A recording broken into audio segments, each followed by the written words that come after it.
Getting out of an abusive relationship early makes a huge difference. And I'm proud to say I did come in as a victim, but I am a survivor. Then I could see my mom. My mom was walking toward us. And I got excited. And I was like, there's my mom. And then he didn't stop. I'm trying to keep it together, I said. I gave in to the tears. And I hated that. It's not necessarily the easiest process. It's not necessarily the prettiest process, but it is the most effective process. Like, you can do this. I'm going to tell you 100% you can do this, and you're so worth it to do this. I'm sure losing any child is a real arrow through your heart, but you know, she was great. She was a friend and a family member and our daughter. There is one thing stronger in me than fear, and that's my determination. And now, here's your host, Jen Lee. Welcome back. This is Jen Lee, the creator and host of I Need Blue, Survivors Talk Surviving. Visit www.ineedblue.net for additional stories. As you listen, if the message moves you, share it with friends and family. The more we share, the more we learn, the more we can help.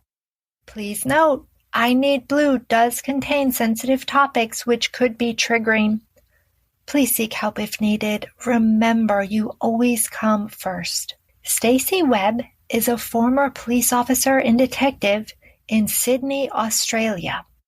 The traumatic experiences she witnessed left her with several PTSD symptoms.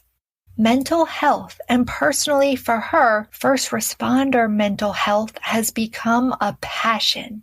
Now, as an intuitive trauma release mentor, she gives back to others. She recently published a book, The Intuitive Detective by Stacy Webb. This is going to be a fascinating interview. We will talk about policing in Australia and the United States. While they are different, trauma is the same. Sometimes people forget that it is still a human being under the uniform. Next, what is intuitive trauma release? You will learn as she shares some tools she uses. For me, I am always open to listening to new ways of healing. At the end of the day, you always need to choose what is best for you. Stacy, welcome to the I Need Blue podcast. Thank you for your service and dedication to protecting others. I look forward to the information you are going to share today. Let's get started. My name is Stacy Webb, and I am an intuitive trauma release mentor as well as an author, as I've just released my book, so I can officially say that as well. I create and hold space and guide and support people as they are on their own healing journey, releasing their fears, their limiting beliefs, their traumas from their body to enable them to build that flexible, autonomous nervous system, being able to hold more capacity within their life and lead their life in the way that they want to live, without their fear, without their trauma playing the lead role in their decision making. So it allows them to live an embodied life towards their true purpose. And I want to definitely know how you learned to do all of that. But I think really what would be even more important right now is why? What led you to want to try to find healing like this? It spans over many years. When I was younger, at the age of 12, my father passed away and he died by suicide. And I didn't really understand or know the full reason of his death until I was a teenager. So it was quite some years later.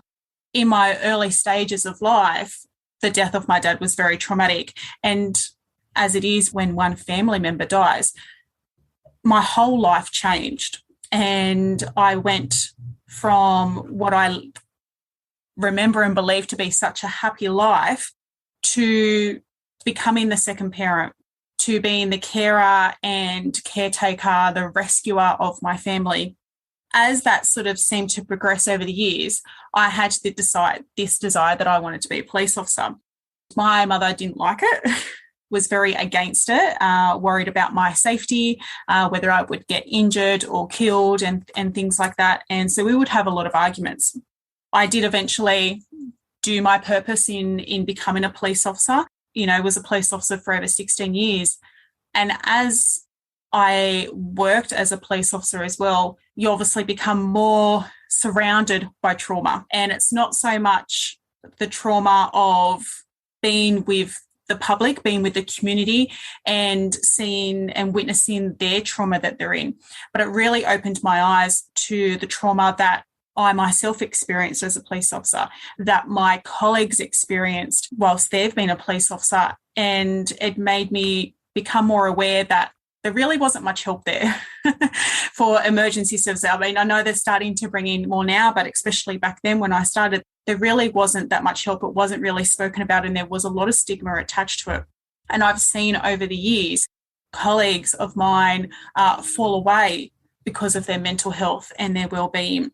For some of them, they could never work as a police officer again, and for others chose to also end their life. And I didn't want to be like that, especially knowing of my family history of mental health and depression and everything like that. So it made me become very active towards my own mental health and well-being, especially working in the police force. I knew I needed to actively work on that and realised that it was actually a disservice to myself being a police officer if I didn't. That is quite an honest statement to say that you knew you needed to actively work on your trauma, because otherwise it would be a disservice to the community that you serve. Because you can't pour from an empty cup when you're in emergency services and you are in a stressful environment for a significant amount of time. When I went into my own healing journey, started going into nervous system regulation, learning more about the nervous system, learning how it can assist me whilst working on the job as a police officer, going from job to job or in between job to job, or in the morning at the beginning of the shift and at the end of my shift. But then it also branched out to what I can do when I'm also not working as a police officer. And it really wasn't so much as this is what I need to do as a police officer, but this is what I need to do as a person, as a human being. As that continued, I would also assist my colleagues. From time to time, they would reach out to me and I would help them with teaching them with some nervous system regulation tools. Can you share an example of how you have used this in the past? I guess I can talk about what I would do with one of my victims that I've done in the past. Here in Australia, with the type of investigations that I investigated, would be in terms of they were in serious crime and majority of sexual assaults. So by the time I would have first met with them when they reported what's happened to them, until the time that we may go to trial, you could be sometimes looking at a minimum of a year to actually get to that point. And so over that time, when you're doing a checkup on your victim and stuff like that, you get to know them a bit more. And that's really needed as a police officer. When you're a police officer, you know your brief, you need to know your victim, because again, your victim's going to go through different trauma states. They're going to be overwhelmed, they're going to be freaked out, or they're going to be angry because things are taking so slow. And knowing where they're at is really important to knowing what they're going to be like at trial and whether they need that extra assistance. For some of them, they're going to be very nervous giving evidence. They're going to be very nervous going on the stand because they're going to have to say their story. All these thoughts are going to be coming in, are the jury going to believe me? Am I going to say everything right? The main point is, them wanting to be believed. For me, we go into a different room because our victims for sexual assault don't go into the actual courtroom to give evidence. They are in a different room altogether. And I usually would just sit with them and just get them to start to breathe in first, because again, they're building up being so worried that for some of them, they're actually kind of holding their breath at times or forcing their breath because they're so anxious. And so it's just letting them to take time out to just breathe, and I invite them if they want to close their eyes or not, and it's up to them whether they do that. And there's no right or wrong in that. But sometimes it's just breathing, and you'll breathe with them. Okay, and just breathing in through the nose and out through the mouth. And just keep doing that. And just allowing yourself to know that in this room that we're in, that you are safer in this room. Okay, and just keep breathing. And then I do EFT tapping, emotional freedoms techniques tapping. So I might just go, okay, and while you're breathing now, just get the side of your hand and just start tapping on the side of your hand and just breathing. And for people who may not know, like right now, I'm just tapping on the side of my hand. I've got one of my palms up and I've got my fingertips on the other hand, and I'm just tapping on the bottom half of my hand on that fleshy part there. And you're going, just tap in there and just breathe. Okay. And so right now, how are you feeling in your body? And then I go, I'm feeling nervous. I'm feeling scared. Okay. So whereabouts are you feeling that? Okay, I'm feeling that in my stomach. I'm worried they're not going to believe me. Okay. So let's just take that time out to just breathe that out and just keep tapping it. I don't go too much into a session with them. It's just more of a helping them to come back to their body right now, because their body's starting to go back to the sexual assault when it happened. We go, okay. And so when you go and give evidence, where are you going to look? Where are you going to look that will feel comfortable for you? And I just remind them that they don't have to look at certain people. And while I'm telling this, they're still tapping and they're still breathing. I go, and know that there's no right or wrong of where you look. There's no right or wrong if you need a break. There's no right or wrong if you need a sip of water. There's no right or wrong if you cry. There's no right or wrong if you ask them to repeat the question again. And so it's not so much about will the jury and the judge believe me. Let's bring it to why you're here today. You're here today because you want to say your story. So let's just allow you to say your story. We can't control what other people are going to be thinking or believing, but you can control you and why you're doing this. And so if your why is to say your story, then let's just let our body to come to that place so you can say your story. I needed you. Every time I had to go to court, I'm sitting here listening to you, and I was like, that is so what I needed. I felt alone, number one, but you don't know how to deal with that anxiety. And like you said, even the things like, who are you going to look at? It's okay that you want water. It's okay that you cry. Telling somebody that that's okay is huge.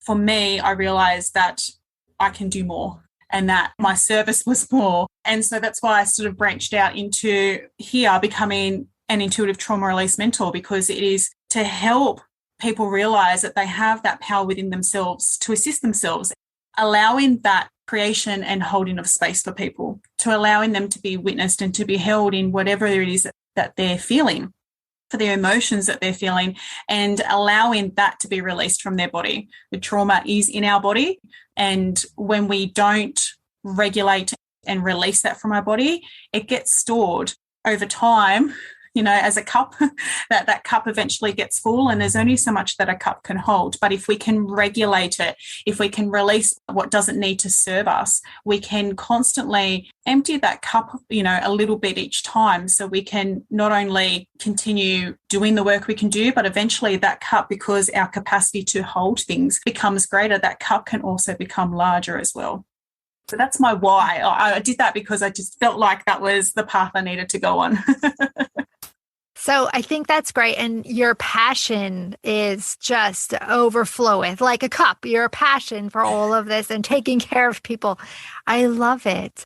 I believe you referenced in the beginning that once your father died, you had to take on a caregiving role. So what did that look like? For me, so I was the oldest of 4 children, and my youngest sibling was 2 years old at the time. There's 10 years difference between myself and my younger sibling. For me, that entailed, help them getting ready for school in the morning, making their lunches. I used to also assist cooking dinner, helping them with homework. It was strange enough that after school, I'd sit there and go, okay, we need to do our homework. Everyone go and get it. And they would never question me, and they would just do it because I was so used to playing that role. I got my first job when I was 14. I spent my first pay, and quite a lot of pays, buying things for my siblings. Money was tough. Money was hard for my mum, and I appreciate and respect everything that, she went through at that time to help us. But also going from 2 incomes to 1 and having no other support, money was tight. And so that extra snacks that you would have, especially for school or after school, we never really had that. So I remember, starting to learn to make things from scratch so we would have that. Now, I'm not the greatest cook, so they weren't definitely all delicious, but I certainly tried my best, and I appreciate my siblings still eating it. Anything that I could do to make my mum's life easier around the house, I would do that. That's great.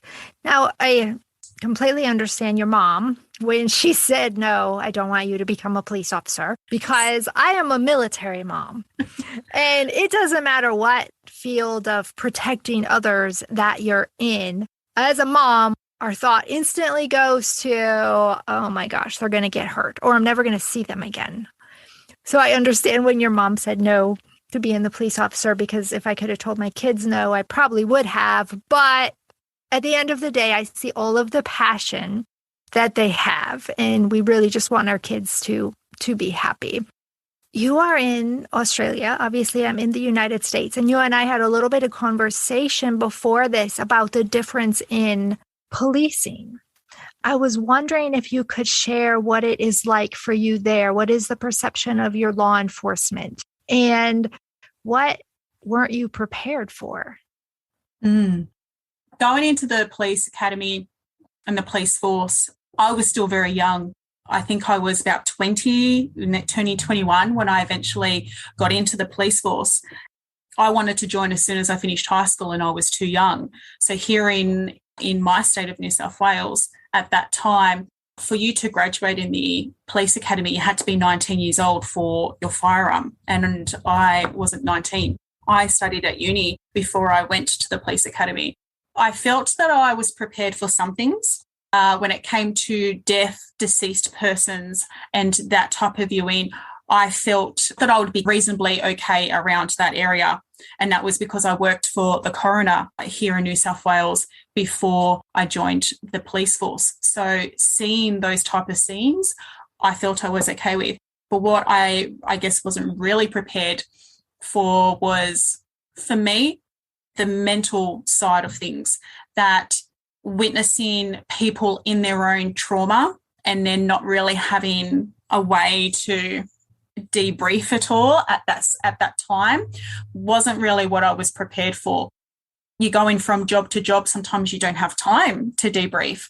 And I guess sometimes the perception of what is needed to debrief changes from person to person as well. For me, I remember going to a drowning when I was a very new police officer, what they call probationary police officer here in New South Wales. The drowning incident itself wasn't what got to me. It was the family and them in grief that got to me. I was a bit affected, a bit triggered by all of that, but it wasn't considered a very nasty death or anything like that, that for some people and some of those police officers didn't classify as needing a debrief. But I actually did need a debrief on that. You become a bit worried, and I did back then, as to speaking up about mental health. I was worried to say that a job had affected me because I didn't want to be restricted, which meant not having my firearm and being stuck in station. That also meant delaying my studies to be a full police officer, being a full constable. I didn't want to speak up about that just in case it was going to affect my career. For me, and what I'm so passionate about, is now wanting to try and get those people to speak up, to seek help, to do something that is more of in a healthier way for themselves, because not speaking out about that is what's going to start having that trauma stuck in your body. And then that's going to continue to grow and grow and grow, depending on which other jobs you go to. And as a police officer, you are going to go to a multitude of different jobs. Sometimes you don't know what becomes activating and triggering for you until you actually get to that job and you're in that moment. And then you might have questions as to why. Why is this triggering me? Why am I activated by this? And that was certainly one of my questions back at that very job of that drowning, where I was questioning, why am I affected by this? I've seen a number of deceased people, including drownings, from my time in the coroner's offices. Why is this time different? And it would have been really nice to have a sounding board to speak off. And so I wasn't prepared that might not happen, but it also didn't happen because I didn't choose it and I didn't actively speak out about it as well. Because I'm sure if I spoke out about it, my colleagues would have supported me. There's something you said quite a bit there that I really like. It was the word why. You said, I didn't know why I was reacting this way. I had seen it several times in the coroner's office. Like, why? I think a lot of people don't stop and ask themselves why. They just kind of live with it like, okay, whatever. That's just how I am. That's just how that is. Let's move on. Let's forget about it. I got worse problems, whatever. Yeah. Do you find that true? I guess some people don't ask why because they're afraid of what the answer could be. And so sometimes it's easier to push it aside, ignore it, forget about it in hopes that it can kind of just go away itself and just ignore it. But again, avoiding it doesn't mean that it's going to go away. It just might come back in a different way. And maybe the way that you react, that you start reacting when it comes to even home life, you know, the snapping and the impatient at times and the anxiousness and anxiety that starts to build up. And sometimes we don't realize that may have actually started from just something small and it's just been built up over time when all of these other additions keep coming in. And so the why, it can make people scared. Why? Because we might have to actually start to delve deeper. Why? Because we might actually uncover something that they may have in the past actually pushed away and avoided and again hoped that it would just sort out themselves. You know, why could be actually then the fact that they might be vulnerable. And that's a big scary thing for people as well, you know, to actually maybe reach out to people and say, I need help, because as a law enforcement officer, as a police officer, you are the people that they come to. You are the person that everyone looks up to. You are the person that when something happens, they call you. You are the person where they feel like you have all the answers. Without even realizing it, they've kind of put you on a pedestal at times. And we know it as a police officer, when you get introduced to people, here's Stacey and she's a police officer. You get that title without even having to ask for it. And so with that, we also then start putting ourselves in that different category. Instead of just being human beings, having human experiences, we start to feel that we shouldn't have those human experiences. And so asking that why means that we have to actually acknowledge ourselves as being human and needing help. And so that can be scary.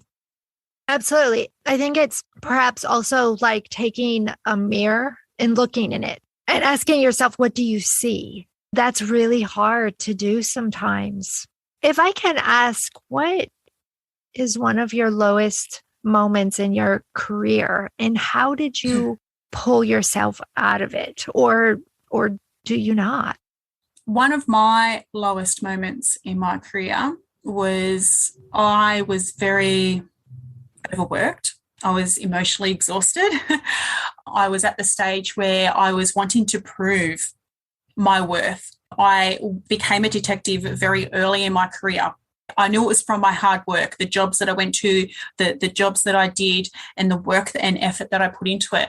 And so because I went into the detective so early, I again also wanted to prove my worth. I put my hand up for every job, stayed back, overtime, on call.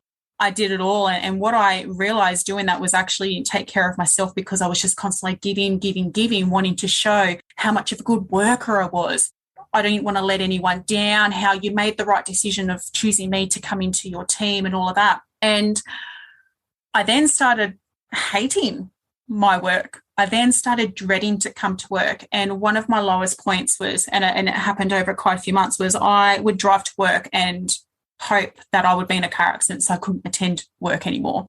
In my mind, I didn't want to die and I didn't want anyone else to be involved in this car accident. But in my mind, it was, if I was in a car accident, I didn't have to go to work anymore. And I just didn't have to face the workload I need to do. And I didn't have to face taking on an extra job. And I didn't have to face, and it was just doing all of these different things. And this happened for quite a few months. And there was one point I drove and I was probably only about 2 streets away from my police station. And I just pulled over and I cried.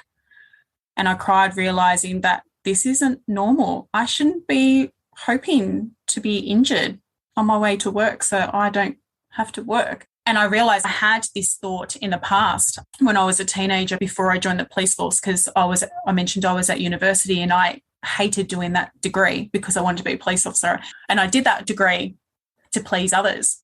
And I was hoping that I again would be in a car accident so I didn't have to do that degree, and then I could go, hey, I want to do my policing. I want to do what I want. So when I pulled over that day and I cried only 2 streets away from a police station, I realized that I again was doing things that people wanted me to do, and I was doing them to people please, and I was doing it to try and be the good girl. And what I was doing at the same time was not taking care of myself. And I realized that this was going to be the downward spiral of my mental health if I didn't do anything about it. And I'm one of those people that even don't like taking sick days. So for me, like recognizing that and being aware of that, I rang up in tears to my detective sergeant and said, I can't come into work today. And I drove home, like I was only a minute away from my station. When I went home, I realized that I needed to do something about it. But I was scared and didn't know what to do. But that was my starting point, knowing that I knew I had to do something, knowing that I was burnt out, emotionally burnt out, physically burnt out, mentally burnt out. And I knew that this wasn't the way to live. It was scary to go, I can't do it all. And it was really hard to go, again, I'm a human being. I can't do it. I need a break. So what did you do next? Next, I then reached out to my then husband. We weren't married at that time, and said pretty much that I needed to get some help. We have what's called here EAP, like Employee Assistance Program, where you can ring up and you can seek the assistance of counsellors, psychologists and stuff, and we get a certain amount of sessions free. And I reached out to them and spoke to someone and did that. But it was also starting on my own path of what can I do for myself to start helping myself? And so it was actually then of putting down healthy boundaries that I needed to put down, because I didn't do healthy boundaries. I was just always yes, yes, yes, and giving, and realizing I couldn't do that anymore. Starting to take more care of myself, and not only, I guess, physically with exercise and nutrition, but actually taking care of my nervous system. And it was the starting process of learning all about that and what I can do about that. And that was obviously a slow process. It didn't happen instantly, but it was a beautiful journey to allow me to have that awareness to go, something's not right. We've got to change some things. Otherwise, you ain't going to be a police officer anymore. It's not healthy. My nervous system is really not something that I think about too much. I probably should, like most people. Tell me, what is the most fascinating thing about a nervous system?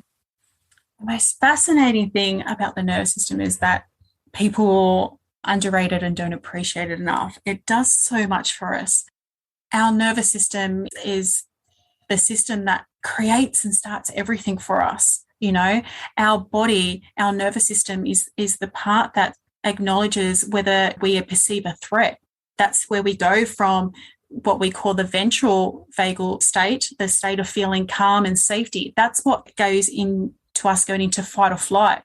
That's what ends up going us to freeze or fawn. And as a police officer, we need that. We need to be able to go into our fight stage for when we are going into a job that is high risk and we are wanting to either to help save someone, to help protect someone. We need that as a police officer to be able to do that. And that's what's so amazing, is that's what helps our cortisol levels rise and helps the heart rate beat faster and getting that blood pumping, so we have that strength and ability to do those things that we do when we're a police officer. So this technique has definitely helped you in your professional life as a police officer, a first responder, but it has also helped you on a personal level. What's so amazing is that we can actually help calm ourselves and help calm our nervous system when we get into a fight and freeze or fawn state. Obviously, sometimes we get into that state because we're overwhelmed with trauma.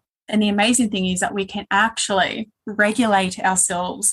We can actually create and hold space for our nervous system, as well as regulating, that will help us come back into this beautiful state of safety, of groundedness, of curiosity. And that's where we retain our information. That's where we are accepting and understanding to want to learn more and take in more knowledge and expand within our own growth and our own consciousness. And sometimes we don't realize that we can do that, especially if we're stuck in a trauma state, if we're stuck in fight or flight, if we're stuck or freeze or fawn. We feel that that can never happen, and we feel that that may never happen to us. But by regulating our nervous system, we can actually get us back down to safety. And we're not supposed to be in the safety state all the time. As I said, we are meant to go up and down. Our nervous system is so beautiful in that it helps scan for perceived threats. And, you know, you could be driving and you might see a car plow out in front of you, and your nervous system may scan to go, oh, okay, we've got to put on the brakes, and you might feel that little bit of jolt of nervousness in you because your nervous system's gone, oh, okay, that car's been pulled out. We need to make sure that we don't hit that car. That helps us go into that quick fight stage. Okay, put on the brakes and let's make sure that we don't hit that car. But then as we realize that we have slowed down and we haven't hit that car and we continue on driving, that's hopefully then we come back down to our safety zone. The body is so much more than just us living, breathing, moving our hands around, walking and talking. There's actually so much that's happening beneath us that we don't even realize. You know, I did some research on this topic to see what I could find, and I couldn't find a whole lot, which intrigued me. Of course, maybe I didn't look in the right spot, but how did you discover it? And your passion, like the listeners, I have to tell you, she smiles and she beams when she talks about this. It is remarkable. It's captivating just to watch her tell me about this. So how did you discover it?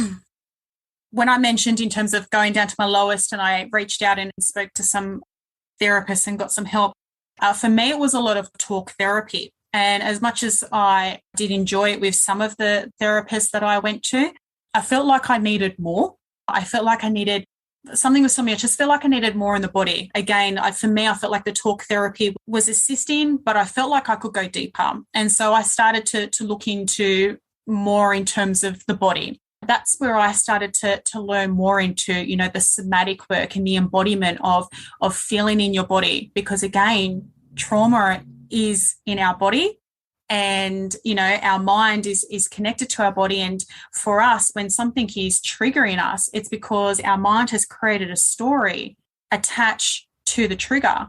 Let's see what we can do within the body to help release what is surrounding that, what's deeper than that. And that's what got me more into it. And that's where I got into learning about the nervous system in terms of polyvagal theory. That was by Dr. Stephen Porges. If people want to look up him, he goes into very great depth about polyvagal theory and the nervous system. And he's absolutely amazing. As police officers, when you are attending jobs, you are attending jobs to people who are in fear of what's happened in the past or in fear of what could happen in the future. So at some point, for the majority of the community that you are attending to, they are possibly going to be in a dysregulated state. They are going to be in a flight, fight, freeze, or fawn response. And as police officers, we should be able to recognize that and have that space for that, because again, as you co-regulate with them without them even realizing it, they are going to start going into different states before they come back to the safety state. And so we should be able to know that, to be able to serve the community better. If you think about attending a car accident and say someone's trapped in the car and you're helping, they're talking to them, they're in a traumatized state. And so you as a police officer, you may not be able to get them out at that time until obviously other resources come, but you're going to be talking to them. You're going to be trying to calm them down to some degree. At that point, you are starting to co-regulate their nervous system. And so recognizing which state that they are in as to how you're able to regulate them is a beautiful and amazing tool to have as a police officer. If you call and have a police officer to come and they've been at a state where they've been able to help you, where you're like, oh my God, that police officer really helped me, even though I was at my lowest of low, or I was, you know, not in the great state of mind, and that police officer still helped me. That's because that police officer has, at that time, has not only created and held space for you, but also quite possibly have regulated your nervous system, whether they realize it or you realize it. It's needed to be so much more spoken about and needed to be so much more learnt about. Oh, absolutely. I'm sitting here thinking, why don't we have more information on this? And I'm also thinking, in the States, we have our 911 dispatchers who ultimately are the first responders because they get that phone call. And, imagine the person on the other line, like you said, the fight or flight, the anxiety, everything that they're going through. I think that it's another tool that they could have in their toolbox if they could learn how to do this. Definitely, as much as we can go, okay, you need to calm down. Telling someone that they need to calm down isn't going to calm them down. But you do have, you've got 911 dispatchers in Australia, it's 000, and do have them that will, okay, I'll get you to talk with me and breathe with me, and okay, now take a big deep breath, and, it's okay to cry. To stay on the phone with me. Those type of things is part of that co-regulated nervous system tools, but actually just having more awareness to that. Because again, when you're on the phone to them, they could be crying and then all of a sudden can start to get really anxious and frustrated. And we may sometimes perceive that as a bad thing, but it's actually can be a good thing because it means that they're going from freeze and fawn response and they're dropping into the fight or flight, which is what we need for them to go back down to the ventral state, the feeling of safety, to even have that awareness to go, okay, all right, they've dropped into another state. And so you may need to approach it in a different way to help them in that way. So then they can go back down to a safety state. It's just having an extra tool in the toolbox would be amazing. And what's great for the listeners is this is not a pill. This is not a prescription. This is something you can do on your own. Is it kind of like a self-talk process as well? You can make it however you want it to be. There's many different tools that we can do for our nervous system and to regulate that. So it's more about trying those different tools, seeing which one really resonates with you more, and knowing that when you are in a really big dysregulated state and you're trying the tools that really resonate with you, and if you feel like you need more, knowing that there are a little bit more out there. It can be terms of talking to yourself and doing it, some just doing your breathing, but it's actually taking the time and putting your attention and an intention to do it. And again, when we are in a job that is so stressful and on the go, it can be sometimes difficult for people who are constantly going to actually take a step back and stop and actually be still and be in silence and be in solitude. That could be different for them. And that could also be triggering for them because they're not used to that. Their nervous system isn't used to that. And so doing the different tools can help you in different states. I have a question. So the breathing, but then why did you have them tap the side of their hand? If they're open to that, I have them tap the side of the hand. That is one of the meridian points. So emotional freedom techniques, otherwise known as tapping, is where you use your fingertips and tap on meridian points that's on usually predominantly on your face, upper body, and your hands. And if we think of like acupuncture and acupressure where you use little needles, they use those little needles on your meridian points. And so instead of using little needles, we're just using our fingertips. And so what that's doing is helping put in signals into our amygdala. Our amygdala in our brain is what helps us scan for what it perceives as threats. And that sends its signals down, and that's how we get into fight, flight, freeze, or freeze. It's one of the things that happens. But when we're stuck in a trauma state and for an extended period of time, the amygdala can enlarge. It's normally supposed to be the size of like an almond. But when you have like PTSD and everything like that, it can be quite large. And so what it is just tapping and sending those signals to our amygdala that we are safe, because the amygdala is going back to the initial incident, the traumatic incident that happened. So for that sexual assault victim, the amygdala could be thinking that it's back stuck in to that sexual assault incident. And so we're bringing the awareness to the amygdala to know we're not in that place at the moment now. We are actually sitting in a room in a courthouse and we are safe. And to start to acknowledge that. And that's what the signals are doing as well. So you have written a book. Can you tell us about that? Yes. So I wrote a book. It's called The Intuitive Detective, and it is a healing memoir of sorts of my life. I speak about my early childhood, which in terms does mention my dad's death. It goes into how I became a police officer, my time during the police force, and also current day experiences. And it's not talking about everything, and it's not talking about every police job I went to. What it's talking about is different parts in my life that allowed me to have more awareness for myself and my healing journey, my traumas, and allowed me to go deeper, allowed me to release that fear and trauma for my life, and also allowed me to go on the deeper journey within it and have more awareness as to what's been around me. I mentioned growing up about having to be the second parent. And so there was a lot of responsibility and everything that sort of had happened on me.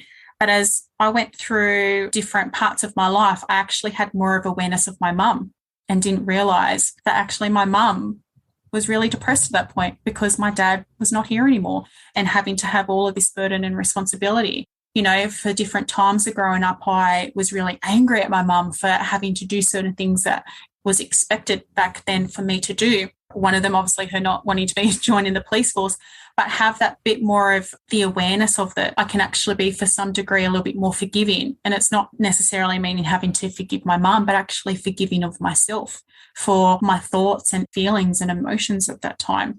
And so that's what the book is about. And I do mention different tools that helped me that I've mentioned in terms of breath work, EFT tapping, I mentioned on embodiment, on moving, on journaling, and different things there that actually helped me. And I put that into those real life situations and how I overcame that, how I did that, how that allowed me to help my nervous system, how that allowed my capacity to hold, expand, you know, allowing that cup to become bigger so I can hold more, and not so much in terms of being resilient, but knowing that my nervous system is regulated to be able to hold those different type of things, how I'm aware when I am triggered and activated, and what I did to help me with that. Where can somebody find your book? So you can find my book, The Intuitive Detective. It's on Amazon, Kindle for Americans. I know it's on Barnes & Noble, on Walmart, and any other major online bookstores there. Your local bookstore, if you love supporting local, they can order it in as well. And for, I guess, Australia and the rest of the world as well, you can get online at Dimmicks, at Angus and Robinson, Book Depository. And your web address? Yep, so my website is www.stacywebb.com.au. So you can find me there. I'm also on Instagram where my handle is _Stacy Webb. So you can find me there as well.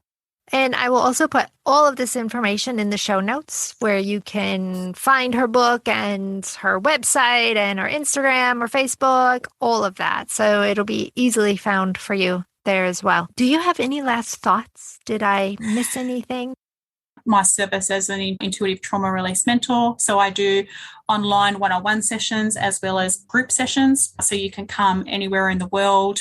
They are also recorded where you can also watch them on the replay. So if time difference is an issue and you're wanting to join, you are still able to join, because the amazing thing about nervous system and energy is that the energy is everywhere. And so even if you're watching something on replay, it's still going to give you the same lasting effects than if you were live at the time as well.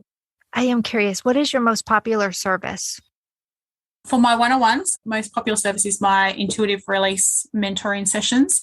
My group sessions are also popular in terms of I do a connection circle for nervous system healing, where we do nervous system regulation tools. And they're really popular as well for people in terms of helping with their finances and having it in a group setting, because, again, we're not having people talk about things that they don't want to talk about. It's more about how they're feeling in the body. So they don't have to say anything that is in their fear or trauma that's happening right there at that time. They just, bring in that awareness to their body. That's great. I love that. I love what you do. Thank you. Thank you. I'm going to get your book too. I'm really intrigued. I'm going to have to read this and see what it's all about. But well, thank you so much for being my guest today. I really appreciate you being here, and thank you for your service, both of them, your services in the law enforcement, but also your services and how you're helping people now. I think it's great. Thank you so much for having me. I've absolutely loved being on here, and thank you for even having this service to allow us to even talk on here. So I really appreciate that. Absolutely. Thank you for reaching out. I was honored. So I'm glad we connected. Definitely. Yes. Yeah. Thank you for listening. This is Jen Lee with the I Need Blue podcast. If you would like to find additional stories, you can visit www.ineedblue.net. And remember, you are stronger than you think.